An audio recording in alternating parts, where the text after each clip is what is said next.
ওই আসাদ 52টা বছর তার বাপ আগে রাষ্ট্র চালাইছে। ঠিক হাসিনা যে কায়দায় মানুষের রক্ত খেয়েছে, চুষেছে দেশের টাকা সম্পদ, ওরাও সিরিয়াতে তাই করেছে। আন্দোলন করে বাংলাদেশ যেমন স্বৈরাচারকে তাড়াইছে, বাংলাদেশ থেকে সিরিয়ার লোকেরা শিক্ষা নিয়ে তারাও জালিমকে তাড়াই দিয়েছে। কোন আলহামদুলিল্লাহ। ইনশাআল্লাহ বলে দিচ্ছি, মনে রাখবেন, পৃথিবীর সব জালিমের পতন শুরু হয়েছে এক এক করে। বাংলাদেশ থেকে মিশন শুরু হয়েছে, সিরিয়ায় পতন হলো, বাংলাদেশে হলো, আগামীতে ভারতে পতন হবে। গোটা পৃথিবীর মানচিত্রে কালিমার পতাকা উত্তীর্ণ হবেই হবে। সেই লক্ষ্যে মাঠে ময়দানে কাজ করতে হিম্মত আর প্রস্তুত আছেন কারা কারা? আর একবার হাত আমার আল্লাহকে দেখায়া দাও। মা ইয়াকুনু মিন নাজওয়া সালাসাতিন ইল্লা হুয়া রাবিউহুম। আল্লাহু আকবার বলেন মিয়া। আল্লাহ পাক বলেন, ওই কাফেরেরা, খেয়াল করেন, ওই কাফেরেরা যেখানে তিনজন বসে গোপন পরামর্শ করে, চতুর্থ নম্বরে আমি আল্লাহ রাব্বুল আলামিন কাফেরদের গোপন পরামর্শ আমি দেখি এবং শুনি। আল্লাহু আকবার কন্যা। তিনজন কাফের পরামর্শ করলে চতুর্থ নম্বরে কে শোনে? আল্লাহ পাকের পরে বলেন, ওয়ালা খামসাতিন ইল্লা হুয়া সাদিসুহুম।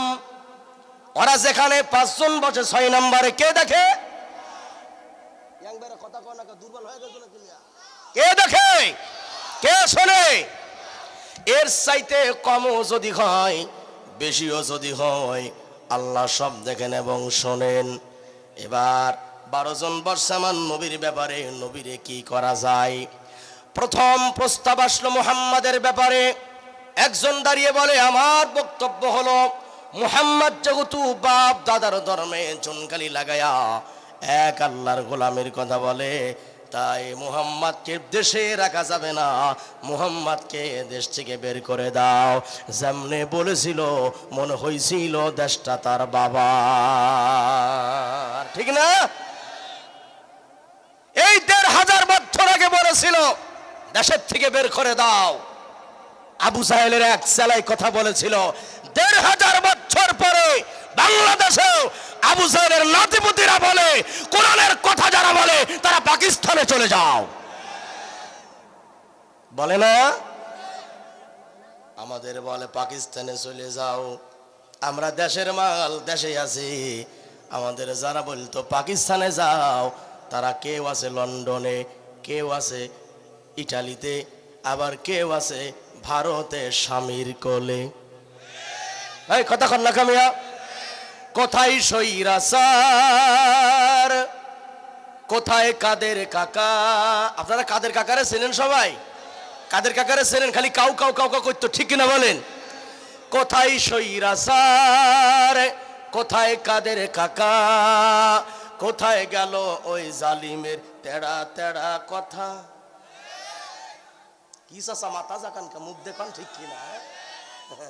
চাচাই কইতো খেলা হবে, খেলা হবে, খেলা হবে বইলে কাকা গেল পালাইয়া।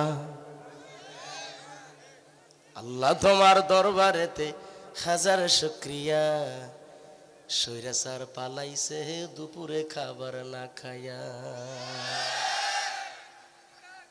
এবার মুখ বান্ধা গে খলো মিয়া,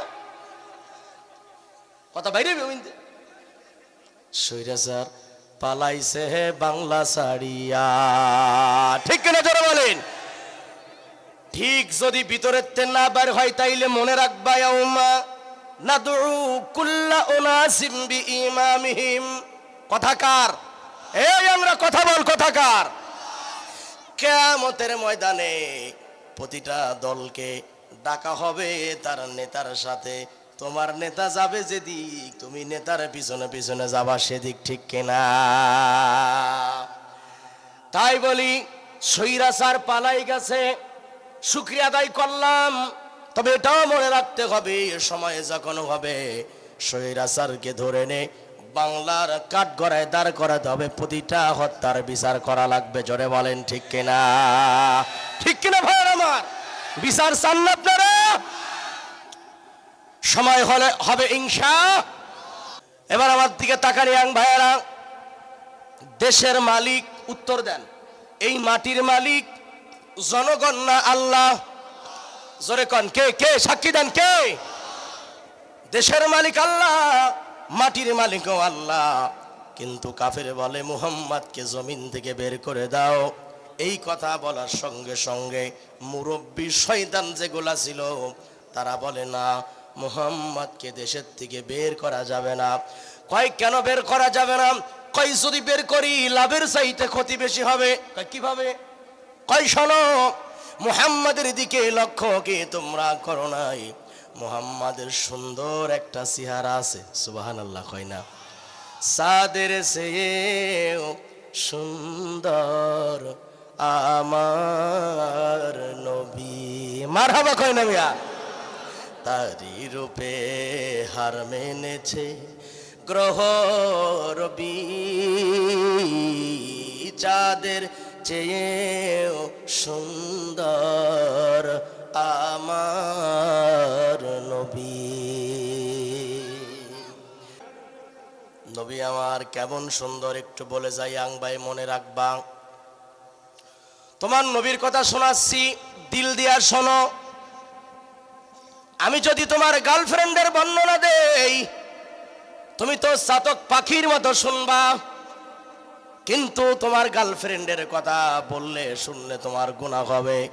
কিন্তু আমার নবীর কথা শুনলে আমল নামায় গুনাহ না সওয়াব, গুনাহ না সওয়াব। আল্লাহর হাবিবের কেমন চেহারা শোনো, একটু সামান্য বলে যাই।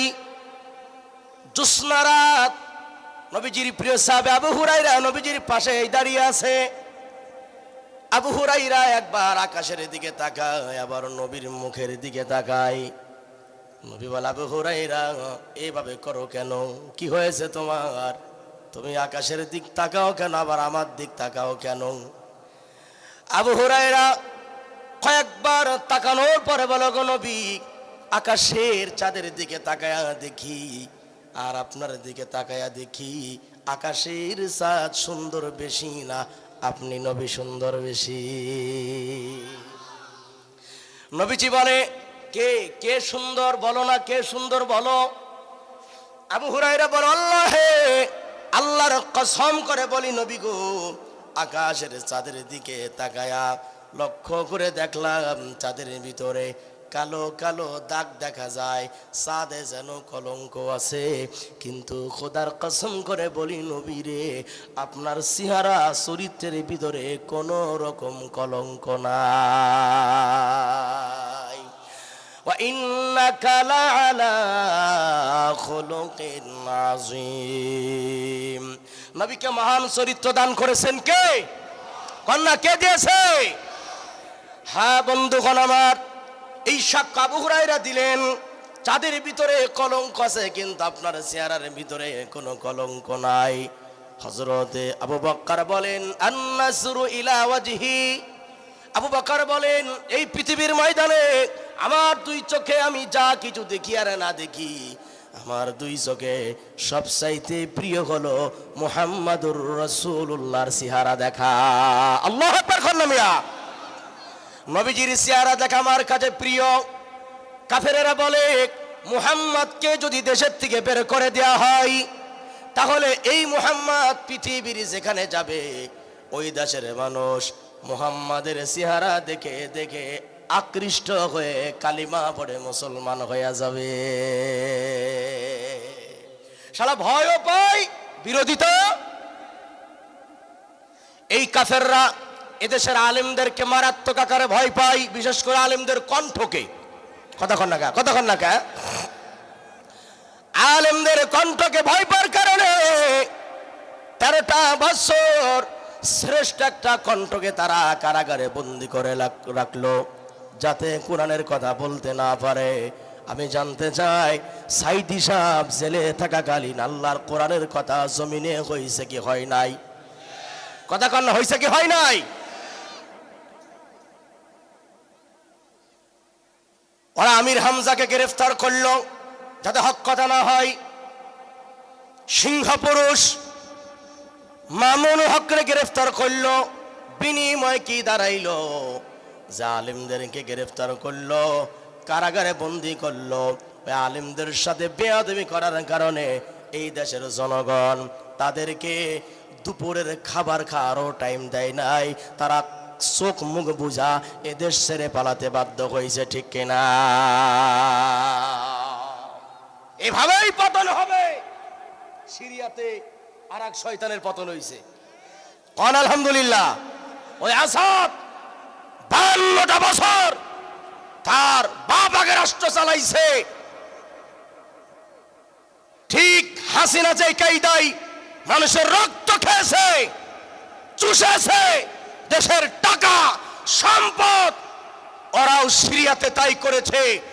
আন্দোলন করে বাংলাদেশ যেমন স্বৈরাচারকে তাড়াইছে, বাংলাদেশ থেকে সিরিয়ার লোকেরা শিক্ষা নিয়ে তারাও জালিমকে তাড়াই দিয়েছে, কোন আলহামদুলিল্লাহ। সমস্ত জালিমের পতন কেবল শুরু হয়েছে, কথা ঠিক কিনা ভাই? ইনশাআল্লাহ বলে দিচ্ছি, মনে রাখবেন, পৃথিবীর সব জালিমের পতন শুরু হয়েছে এক এক করে। বাংলাদেশ থেকে মিশন শুরু হয়েছে, সিরিয়ায় পতন হলো, বাংলাদেশে হলো, আগামীতে ভারতে পতন হবে। গোটা পৃথিবীর মানচিত্রে কালিমার পতাকা উত্তীর্ণ হবেই হবে। সেই লক্ষ্যে মাঠে ময়দানে কাজ করতে হিম্মত আর প্রস্তুত আছেন কারা কারা? আর একবার হাত আমার আল্লাহকে দেখায়া দাও।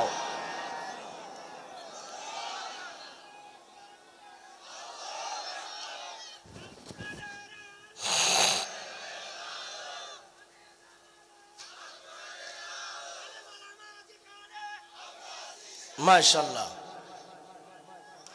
বসেন বসেন। আল্লাহ তাআলা আমাদের সকলকে ঐক্যবদ্ধভাবে দ্বীনের জন্য কাজ করার তৌফিক দান করুক, আমিন বলবেন না? ভাইরা, কথা তো লম্বা করার সময় নাই, কারণ দেখতে দেখতে 11টা 20 তো বাজেই গেছে। আমি কি আপনাদেরকে বেশি কষ্ট দিচ্ছি? আচ্ছা ঠিক আছে। হ্যাঁ কি চাচার, আমি কি কষ্ট বেশি দিচ্ছি বাবারা? তা ইয়াং ভাইরা তোমরা কি আসো? কিন্তু তোমাকে চাইতে মুরব্বিকের পাওয়ার বেশি, বুঝলাম না কারণটা কি? ইয়াং ভাইরা কি আসো? ইয়াং কারা কারা হাত তোলো দেখি। ওই দেখ বুড়া বেটা কই ইয়াং বলে, হাই মাশাআল্লাহ, আলহামদুলিল্লাহ, হাত নামাও। আমি পয়েন্টগুলিকে রাখলাম, একটু আপনাদের কাছে জানতে চাই। এই যে আপনারা আল কোরআনের আলো সংসদে জ্বলো, এই যে স্লোগান দিলেন, আচ্ছা সত্যি সত্যি যদি আল কোরআনের আলো সংসদে জ্বলে, তাহলে সংসদ ভালো হবে না খারাপ হবে বলেন তো ভাই? এটা কি একবারে দিলের কথা কইছেন ভাই? এই কোরআনের আইন যদি সংসদ থেকে সৎ লোকের আইনগুলি জাতির জন্য ডেলিভারি দেয়, এই রাষ্ট্র খারাপ হবে না ভালো হবে? এই রাষ্ট্র যে কোরআন দিয়ে চালাইলে সব থেকে ভালো হবে, এর পক্ষে যারা তারা ডাইন হাত তোলেন, ডাইন হাত, এর পক্ষে যারা তারা ডাইন হাত তোলেন। মাশাআল্লাহ, সবাই তুলছে, আলহামদুলিল্লাহ, আল্লাহ কবুল করুক বলে আমিন। এবার আমার দিকে তাকান। আমি দারুন মতবার ভিতরে রসুলের ব্যাপারে ওরা 3টি প্রস্তাব দিয়েছিল, বলুন কয়টা? বলেন না কয়টা? এই 3 প্রস্তাবের প্রথম প্রস্তাব ছিল মুহাম্মদকে দেশ থেকে, বাকি 2 প্রস্তাব আছে। তার আগে আমি বলতে চাই, আপনাদেরকে জানাতে চাই, কোরআন দিয়ে পার্লামেন্ট যদি চলে, এই আওয়ামী লীগের ভাইয়ারা, এই বিএনপির ভাইয়ারা, এই জামাতের ভাইয়ারা, আরে মুসলমান যারা, তারা ভালো করে শোনো, কোন তন্ত্রমন্ত্র চলবে না, একমাত্র কোরআন দিয়ে রাষ্ট্র চালাইতে হবে, ঠিক না? কথা বলেন, নাইলে তো জাতির কপালে শান্তি হবে না। বিগত দিনে সব শালারাই চুরি করছে, কথা কয় না কা? কোন শালাই ভালো না, কথা ঠিক কিনা বলেন? চুষে চুষে এ রাষ্ট্রকে তারা ভোগ করেছে। এক সালমান এফ রহমান একাই মারছে, একজনে যদি 36,000 কোটি টাকা মারে, এইরকম মারার লোক আরো 2-4 নাই, আছে কিনা বলেন?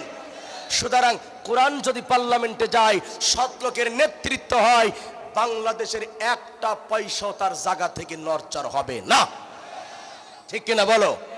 এই লক্ষ্যে আমি আপনাদের জানাতে চাই, এই টুপিওয়ালারা, এই দাড়িওয়ালারা, এই জুব্বাওয়ালারা যদি ক্ষমতায় যায়, সে রাষ্ট্রের অবস্থা কেমন হবে একটু দুটি কান খাড়া করে শোনেন, বিশেষ করে যারা সিয়াদরা বলেন হুজুর রাজনীতি করবে, আছে না গুরু এরকম বলার, মৌলবীরা রাজনীতি করবি কা, তোমার বাপের রাজনীতি করবে নাকি তাই বেটা? বরঞ্চ পৃথিবীর কেউ যদি রাজনীতি না করে সবার আগে আলেমদের রাজনীতির ময়দানে থাকা লাগবে। কেন থাকবে? তার ছোট্ট একটা হাদিসের অংশ বলি, কান খাড়া করে শোনেন, ভালো করে বোঝেন। হযরত ওমর ফারুক রাদিয়াল্লাহু তাআলা আনহু, আপনারা কি নাম শুনছেন কোনোদিন? নাম শুনছেন? তিনি তখন মদিনার সরকার, বলেন কোন জায়গার সরকার? তার এরিয়া ছিল কতটুকু জানেন? গোটা পৃথিবীর অর্ধেক। সুবহানাল্লাহ। গোটা পৃথিবীর অর্ধেক তো বাংলাদেশ থেকে একটু ছোট হতে পারে, হ্যাঁ? এই এক ছোট্ট বাংলাদেশ চালাতে গিয়ে ভারতের কাছে আমাদের ওরা হাত পাইতেছিল, বাঁচাও, ক্ষমতায় টিকায় রাখো। কিন্তু ভারত ক্ষমতায় টিকাবে কিভাবে? কারণ ভারতের পায়ের তলেই তো মাটি নাই। কথা ঠিক কিনা জোরে বলেন? ওরা ক্ষমতায় থাকতে পারে নাই।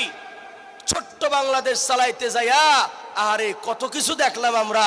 হযরত ওমর যে রাষ্ট্র চালাতেন পৃথিবীর অর্ধেক, আল্লাহু আকবার কন্যা মিয়া। হযরত ওমর পবিত্র জুম্মার দিনে খুতবা দেওয়ার জন্য মেম্বারে দাঁড়াইছেন। হাজার হাজার মুসল্লি, মসজিদ ভরা। ইয়াং ভাইরা খেয়াল করো, তোমাদের মতো এক যুবক মাঝখান থেকে দাঁড়াইছে। দাঁড়াইয়া বলে, আমিরুল মুমিনিন, খুতবা একটু পরে দেন, আমার একটা প্রশ্ন আপনার কাছে। নবীজির মুরব্বী সাহাবীরা বলে, যুবকের সাহস কত কলিজায়, ওমর রাগী মানুষ, এখন খুতবা দেবে, প্রশ্ন পরে করতি, এখনই করা লাগবে। ওমর যদি রেগে যায়, যুবকের তো খবর আছে।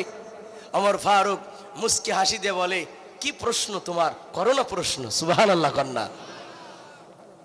আল্লাহর বান্দা যুবক বলে, হুজুর আমার প্রশ্ন হলো, এই রাষ্ট্রের ত্রাণের কাপড় আসছিল, ত্রাণের কাপড় এক এক জনগণের জন্য এক এক পিস কাপড়। সেই লাইনে আপনি দাঁড়িয়েছিলেন, আমিও দাঁড়িয়েছিলাম। আপনি এক পিস কাপড় পাইছেন, আমি এক পিস কাপড় পাইছি। দুই কাপড়ের মাপ একই সমান, একই সমান লম্বা, একই সমান চওড়া, একই রঙের কাপড়। কিন্তু প্রশ্ন হলো, আমার ওই কাপড় দিয়ে আমি লম্বা জামা বানাইতে পারলাম না, আমার গিরার নিচে জামা যায় না। কিন্তু একই মাপের কাপড় দিয়া আপনি জুম্মার দিনে এত বড় লম্বা জামা বানাইলেন কেমনে? এর ব্যাখ্যা দেবেন, তারপরে খুতবা দিবেন। সুবহানাল্লাহ কয় না? এই প্রশ্ন আমরা জীবনে কোনোদিন আমাদের বিগত দিনে সরকারদের করতে পারি নাই। এই প্রশ্ন করার সঙ্গে সঙ্গে ওমরের সন্তান আব্দুল্লাহ পাশের থেকে দাঁড়াইয়া গেছে। সন্তান ডেকে বলে, উত্তর আমার থেকে নিয়ে নাও। শোনো, আমার আব্বা রাষ্ট্র পরিচালনা করে, মসজিদের ইমাম, রাষ্ট্রের ইমাম। কয় জায়গার ইমাম? কয় না, কয় জায়গার ইমাম? আরে ভাই, রাষ্ট্র তো সে চালাবে যে জানাজার নামাজ পড়াইতে পারে, ঈদের নামাজ পড়াইতে পারে, জুম্মা পড়াইতে পারে। আমরা এমন কপাল পোড়া জাতি, আমরা যাদেরকে রাষ্ট্রপ্রধান বানাইছিলাম আজান দেওয়ারও যোগ্যতা নাই, নামাজ পড়ানোরও যোগ্যতা নাই। ঠিক কিনা বলেন? এই জন্য ভাইয়ার আমার কপাল এমনে পড়ে নাই। হযরত ওমরের সন্তান বলে, আমার থেকে জবাব নিয়ে নাও। কান খাড়া করে নেন ভাইরা। সন্তান বলে, আমার আব্বা রাষ্ট্র চালায়, মসজিদ চালায়, কিন্তু তুমি জানো না আমার আব্বার ঘরে ভালো কোনো জামা নাই। যেগুলি আছে জুরাতালি দেওয়া সিরা জামা, পুরাতন জামা। আমি সন্তান চিন্তা করলাম, হাজার হাজার লোকের সামনে দাঁড়িয়ে আমার আব্বা খুতবা দেয়, আমার আব্বার ভালো কোনো জামা নাই, অথচ তিনি রাষ্ট্রের অর্ধেকটা শাসন করে। সন্তান বলে, এই চিন্তা করে আমি আমার ভাগের কাপড়খানা আমি আমার আব্বারে হাদিয়া দিয়ে দিয়েছি। আমার ভাগের কাপড় আর আব্বার কাপড়খানা, দুই কাপড় এক করে আমার আব্বা লম্বা জামা বানাইছে। তার মানে হলো, ওয়াল্লাযীনা হুম লিআমানাতিহিম ওয়া আহদিহিম রাউন। এই সরকার যদি মুমিন হয়, রাষ্ট্রপ্রধান যদি ইমানদার হয়, কি হয়? কি হয়? রাষ্ট্রপ্রধান যদি মুমিন হয়, ইমানদার হয়, তখন আমানতের খেয়ানত করবে না। আর ওয়াদা যা জাতির সঙ্গে করবে, জীবন গেলে ওয়াদা বরখিলাফ করবে না, ঠিক কিনা? কিন্তু বলেন আমার জ্ঞানী গুণী ভাইয়েরা, বিগত দিনে আমাদের সঙ্গে ওয়াদা যা করেছিল, ওয়াদা কি রাখছে? ঘরে ঘরে চাকরি দেবে, 10 টাকা কেজি চাল খাওয়াবে। খাইছেন না জনমের খাওয়া? খাইছেন? 10 টাকা কেজি চাল কপালে জোটে নাই, ঘরে ঘরে চাকরিও জোটে নাই, জোটছে শুধু গোপালগঞ্জবাসীর কপালে। কথা ঠিক কিনা বলেন? এজন্য বন্ধুরা আমার, যতক্ষণ পর্যন্ত ইমানদার মুমিন ক্ষমতায় না যাবে, ততক্ষণ পর্যন্ত ওয়াদা রক্ষা হবে না, ঠিক কিনা? ওমরের সন্তান বলে, আমার আব্বা আমানতের খেয়ানত করে নাই, এটা আমার কাপড়, ভাগের কাপড়। 2 কাপড় এক জায়গা করে লম্বা জামা বানাইছে। এই কথা শোনার পরে যুবকের মুখটা লজ্জায় লাল হয়ে গেল। আমি কেন প্রশ্ন করতে গেলাম? ওমর বুঝতে পারলেন। ওমর ডেকে বলে, চিন্তার কোনো কারণ নাই, বসে পড়ো যুবক। আমি কিন্তু খুশি হয়েছি, কারণ তোমার মতো সাহসী নাগরিক যেই দেশের ভিতরে থাকবে, সেই দেশের রাষ্ট্রপ্রধানেরা জাতির সম্পদ মেরে খাওয়ার সাহস পাবে না, জবাবদিহিতার ভয় থাকবে। ওরাও 16 বছর চুরি করছে, আমরাও কিছু কইনি, কথা কন না। আর কবই বা কিভাবে ভাই? কইতে গেলেই তো মামলা। কি আমি বুঝতেছি আপনার একটু ভয়ে আছেন যে আবার কবে ক্ষমতায় আইসা আমাদের বিচার করবে, কথা কওয়া যাবে না, এই চিন্তায় আছেন, এই চিন্তা আছেন। আরে ইতিহাস প্রমাণ করে, পৃথিবীর জমিন থেকে একবার যে স্বৈরাচারের পতন হয়, দ্বিতীয়বার সেই স্বৈরাচার ক্ষমতায় আসতে পারে নাই। কি সাদা চিন্তা করেন আপনি মিয়া? চিন্তার কোনো কারণ নাই, কোরআন থেকে শিক্ষা নিয়ে নেন। জুম্মার নামাজ হয়ে গেল, খেয়াল করেন। এই ইয়াং ভাই, এই এদিকে তাকাও। তোমাকে তৈরি হওয়া লাগবে, ইসলাম চিনা লাগবে, ভালো করে বুঝে নাও। জুম্মার নামাজ হয়ে গেল, ওমর ফারুক বাড়িতে চলে গেলেন। ঠিক কয়েকদিন পরে দুপুরে খানা খাওয়ার পরে তিনি, প্রচন্ড রোদ আকাশে, বালুগুলা গরম হয়ে গেছে, আকাশে প্রচন্ড রোদ। ওমর ফারুক চিন্তা করলেন, রাষ্ট্র একটু ঘুরে ঘুরে দেখা দরকার, আমার জনগণ কেমন আছে। দুপুরে খানা খাওয়ার পরে একটু কাইলুল্লাহ করলেন, এরপরে ঘরের থেকে বেরিয়ে গেলেন। ঘরের থেকে বের হওয়ার পরে মরুভূমি, খেয়াল করেন। রাষ্ট্রপ্রধান পৃথিবীর অর্ধেক শাসন করে, ওনার পায়ের তলায় কোনো জুতা নাই, ছাতা ধরার কোনো মানুষ নাই। সুবহানাল্লাহ, কন্যা মিয়া, কি মানুষ ছিল তারা! একাই বের হয়েছে রাস্তায়, জুতাও নাই উপরে। আরে ভাই, আর আমরা কি দেখছি বলেন তো বিগত দিনে? ওরে বাবা, ওরা প্রস্রাব করে বাইরের ঘরেও 10 জন বডিগার্ড নিয়ে বেরিয়েছে, কারণ তারা জানে একা যদি বাইর হই তাহলে জুতাইতে বাইরেই জাতি সোজা করে ফেলাবে, ঠিক কিনা? কথা বলেন। ওমর কি বলতেন? ইন্নী আখাফুল্লাহ, আমি আল্লাহকে ভয় করি। আর যে রাষ্ট্রপ্রধান আল্লাহকে ভয় করে, সেই রাষ্ট্রপ্রধানের নাম শুনলে সারা বিশ্বের কাফেররা ভয় করে, ঠিক কিনা? দুপুর বেলা প্রচন্ড গরম, আকাশে বালুগুলা গরম হয়ে গেছে রোদের কারণে। ওমর হাঁটতেছে হাঁটতেছে, অনেক দূরে যাওয়ার পরে শরীরটা ক্লান্ত, ঘামগুলি জোরে জোরে পড়ে। ওমর এক জায়গা দাঁড়ালেন, দাঁড়িয়ে বলে, আল্লাহ, আমার একটু পানি লাগবে, একটু পানির ব্যবস্থা করে দাও। কোথাও কোনো বাড়ি ঘর নাই, ধু ধু মরুভূমি। হঠাৎ করে লক্ষ্য করে দেখে, দূরে মানুষের মতো দেখা যায়। ওমর ধীরে ধীরে কাছে গেল, কাছে গিয়ে দেখে, এ যুবক ভাই, খেয়াল করো, 18-19 বছরের একজন যুবক দেখা যায়। তিনি আর কেউ নয়, তিনি একজন রাখাল, সঙ্গে অনেকগুলি ছাগল, ভেড়া। হযরত ওমর চিন্তা করলেন, এটা মুসলিম না মুসলিম টেস্ট করা দরকার। এই জন্য তিনি ওমর আগেই তারে সালাম দিয়ে দিল। এবার রাখাল সুন্দর করে বলো, আলাইকুম আসসালাম। ওমর বুঝলেন তিনি মুসলমানের সন্তান।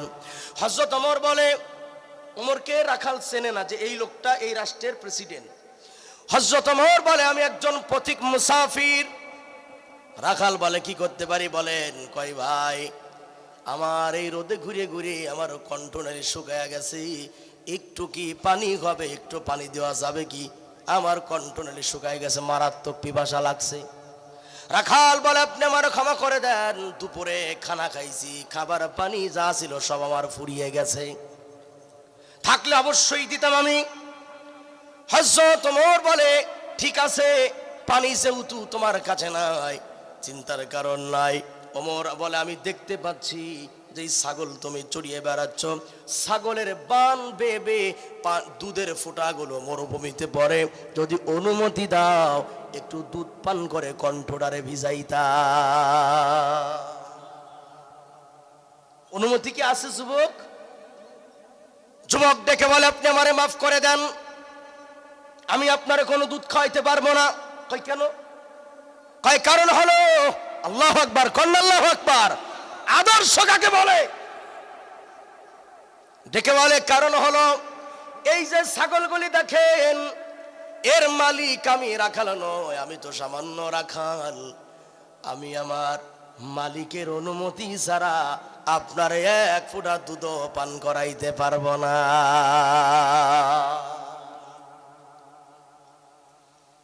এই কথা শুনে ওমর হতভম্ব হয়ে গেল। কয় কি রাখালে?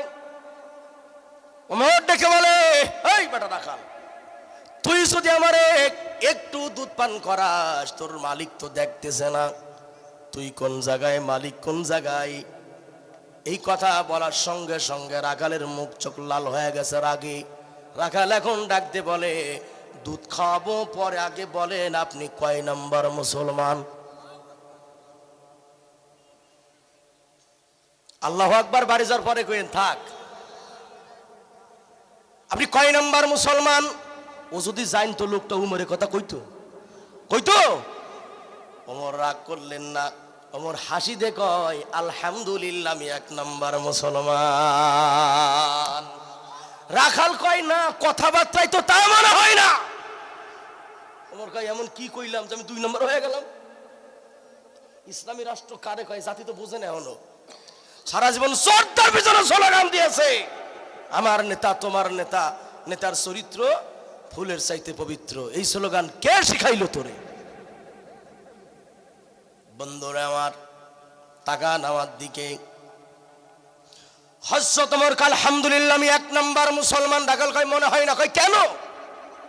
কয় এই মাত্র আপনি বললেন আমার মালিক দেখবে না, কিন্তু এক নাম্বার মুসলমান যে সে বলবে দুনিয়ার মালিক যেটা দেখে না, আসমানের মালিক সেটা দেখতে পায়। ওমর শুনে খুশি হয়ে গেল। ওমর বলে এই রাখাল দুধ খাওয়াবি পরে, আগে জানতে চাই তুই আল্লাহরে চিনলি কেমনে? আল্লাহু আকবার খান মিয়া। রাখাল তখন একটা আয়াত তেলাওয়াত করে, ইন্না আকরামাকুম ইনদাল্লাহি আতকাকুম। রাখাল ডাকতে বলে আল্লাহকে চিনতে ধনী হওয়া লাগে না, সম্পদের মালিক হওয়া লাগে না, আল্লাহকে চিনতে ভালো একটা মনের দরকার হয়। আর আল্লাহকে যে চিনা ফেলায় ওই বান্দা আল্লাহর কাছে প্রিয় হয়ে যায়।